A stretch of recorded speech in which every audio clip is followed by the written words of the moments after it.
Gilliland with As You Wish Talk Radio, broadcasting live from the East Eddy Ranch, other known as Paranormal and UFO Central.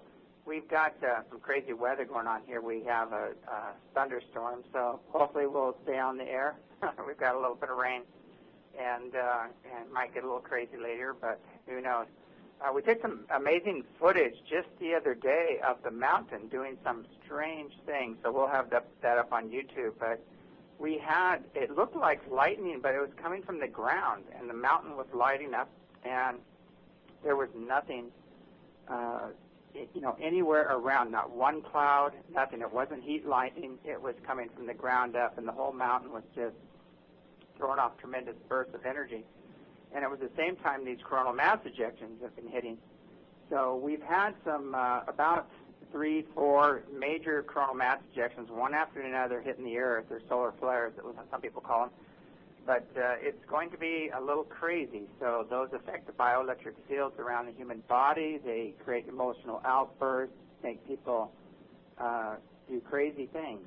So kind of pay attention to your surroundings and realize you're not alone, that we are going through some shifts. But it also creates increase in earthquake and volcanic activity, which we are seeing on the planet right now. We're seeing a lot of quakes and some new volcanoes going off. So this is going to escalate right up to 2012, so hang on to your hats.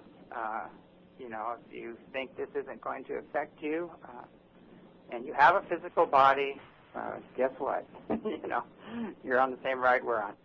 But anyway, I've got a great show tonight. I've got Mel Fabergas on the show, and Mel did the honor of coming up to see us, and got to see us here at East Eddy and meet some pretty amazing people. We had quite a lineup during the East Eddy conference. So without any further ado, I wanted to bring Mel on the show. Mel, are you with us?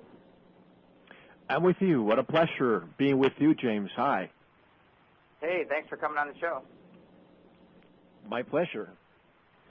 I've got a couple of questions for you, just to start out with. You've got the Veritas show, and we've got your link up there to the show. But how did you get into the broadcasting? That's a very good question. And just to let everybody know, it's very difficult for me sometimes to switch my interviewer hat, my interviewee hat. So I'm still practicing and learning, so bear with me here. But that's a great question. I have absolutely no journalism, no broadcasting experience. I had never interviewed anybody in my entire life. However, a few, let's call them paranormal, or things that I cannot understand, happened to me many years ago. And we can talk about them later if you'd like. But basically in, I would say, early December, late November 2008, I had a dream. And the dream basically said, take action, take action. So I woke up in the morning, and the thought kept going, take action. And I hardly watch the subliminal tube. Those who listen to my show know I hardly watch any TV. But that day I decided to turn on the TV, and as I'm channel surfing, all I could see was Milton Torres. And those who listen to you may know who Milton Torres was. He was an Air Force pilot who in the 1950s was ordered to shoot down a UFO. So here I am, surfing the TV, CNN, Fox, everybody had them on. And nobody would ask any questions. Would have them on for about 2 minutes and let them go.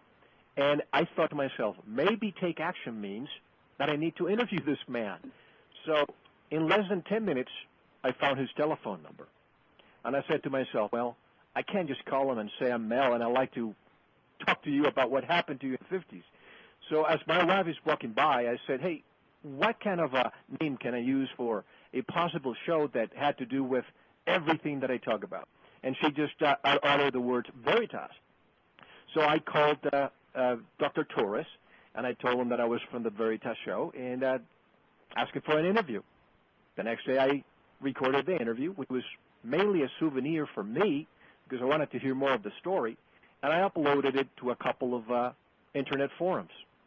In less than 24 hours, I was flooded by email. The hits were in the thousands, and people were asking, when is the next show going to happen? So at the time, Stephen Bassett emails me as well, and most of you listeners know who Stephen Bassett is. So I decided to talk to him, and he said, can I please have Milton Torres' information because I'd like to have him on in the X conference. So I said, yes, if you please have an interview with me. And he said, absolutely. So that's how the Veritas show started. I don't know how the style, how the whole show evolved. It has been a matter of osmosis, talking to all the individuals, you and everybody else. And that's how it happened. I had no experience whatsoever. I always had, James, an overly developed sense of wonder. I was the kid in school that some of the teachers hated. I went to a Catholic school all my life where certain questions were not allowed. Any paranormal questions were frowned upon. So I was that kind of kid, and I was always told not to ask certain questions. And once I matured and became older, I decided that it was time for me to explore all these things. So that's where I am now. Is there any way you can move a little bit away from the mic? We're over-modulating, so. What's this? That's better. Yeah, it's okay. Sounds good. Yeah, that sounds awesome. It's amazing what I've seen is some of the most famous people in broadcasting and things like that just, woke up one day and just had a dream or had a vision, and they went after it.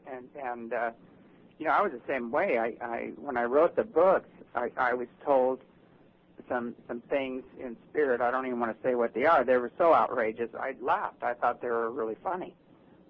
They told me what I would be doing, and I just said, yeah, right, and I go, that's crazy, and now I'm doing all the things that they told me about, quite a while ago. So, it's just a matter of doing it, just getting out there, doing it, give it your best shot, and just, I would say launch your boat and make course corrections as you go. Exactly. Most of our life is it's like an airplane. If you're a pilot and you go from, say, L.A. to Hawaii, you'll spend probably 80% of your time trying to get back on track, because otherwise you get lost. But I remember having you on my show and you telling me all the stories growing up, and I have a few of those stories if you'd like to hear them. Sure, I'd love to hear them.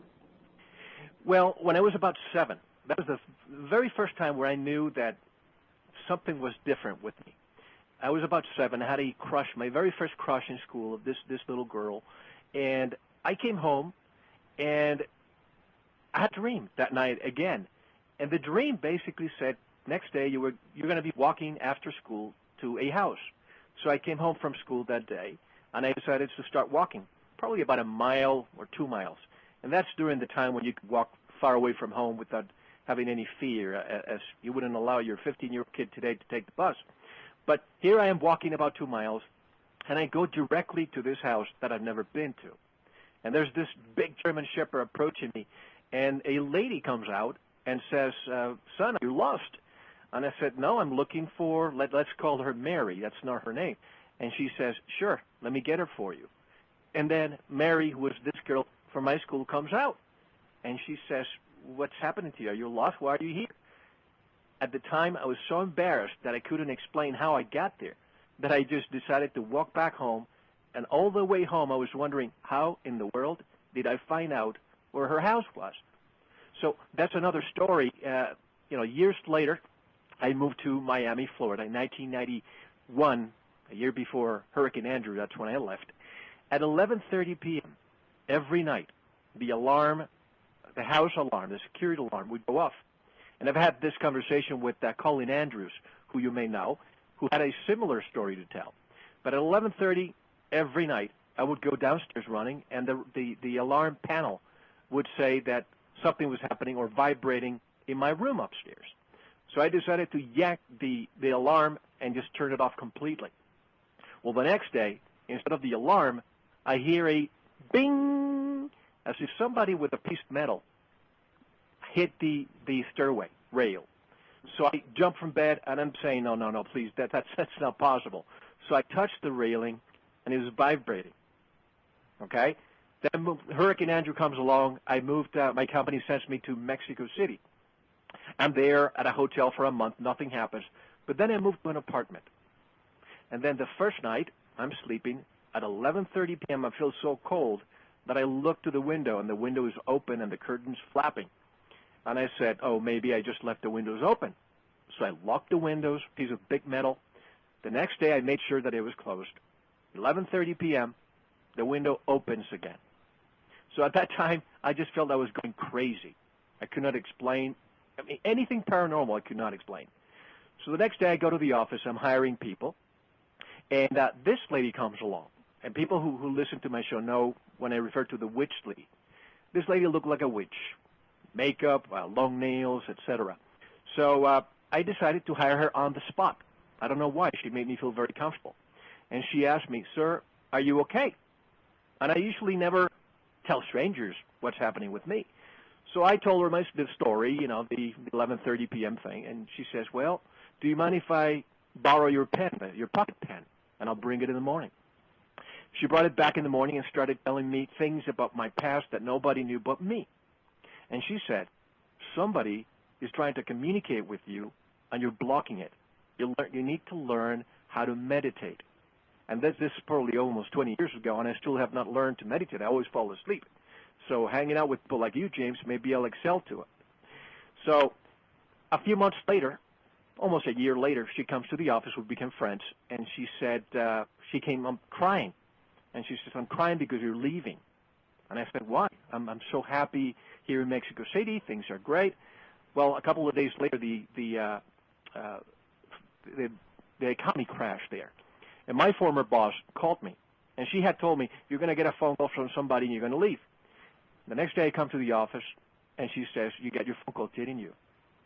So then she started telling me things about my future.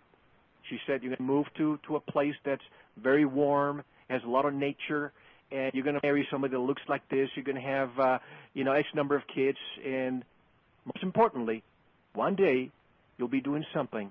You're going to be informing the world. And I said, wait a minute. I can't understand everything. She even said that I next of kin was going to die. My dad died the year later. I married somebody that, exactly how she described, but I could never understand the informing the world part. So now I know. And she said, one day you'll know, and in due time it will be revealed to you. And this is how all the transition that I'm going through. That's why, James, when I met Lisa Renee, I had a ton of impact because she had her Kundalini. I've never had a Kundalini. I didn't even know what Kundalini meant. But we were both in the corporate world. Something triggered in our brain. A switch was turned on, and this is where we are today. Great. Yeah, there's so many stories. I mean, it sounds like my story, basically. It's very similar. I was doing commercial real estate and had my own office and people working for me, and then I had a little different experience. I had a drowning, and that kicked everything on. And from there on, I was intently, on a spiritual journey. But it sounds amazing. Do you still have contact with this woman that you're saying looks like a witch? Or? Funny that you ask. No, I do not. And not because I don't want to have contacts, because for years I've been wanting to talk to her again. But the moment I left Mexico City, I moved to Northern California. The first thing I did was call the office to say hello to her. And they said, well, Amalia, that was her name, never came back after you left. So I said, okay, fine, I'll call her at home. Her phone was disconnected. It's almost as if she was there for a mission. Maybe to have, some people say maybe she wasn't even from here. Well, look,